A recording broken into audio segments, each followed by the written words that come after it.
बियामध्ये लग्न करत होता. एक कोलिनबाई राहत होती.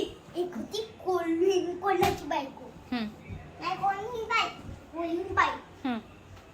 आणि खीर बनवली. खीर बनवायला असंच गेलं. लग्नामध्ये ससा खीर खात होता. मग त्याला पण अजून खीर खायची. मग तो जातो कोलिनबाईकडं. मग ससा सामान आणायला जातो. गुळाण्यातून रवा घेतो. गुळ घेतो. दूधवाल्याकडून दूधच घेतो. आणि खीर बनवायला बसतो. असं त्याला सगळं तयारी केली. खीर बनवायला तर कोलिनबाई खीर बनवती. एवढं मोठं पान कोलिनबाईला आणते. सगळ्यात एवढीसच पान आणते, छोटूसं पान. मग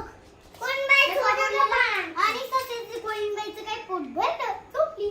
सस्याचं काय पोट पण भरत नव्हतं, परत भूक लागत होती.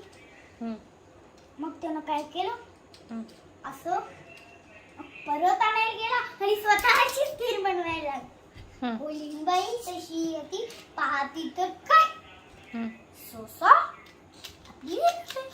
अरे ती तशी आणायला जाती तर गोरवाने दादा तिच्यावर माती टाकतो. घरावाले दादा तिला गुळाचा चटका देतात.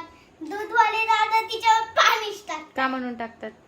ती येडी बोलत होती. कशी म्हणते सांग ना नीट. ए वाल्या, ए गुरावाल्या, ए दूधवाल्या, त्याच्यामुळे त्यांना गिरी पडली ती.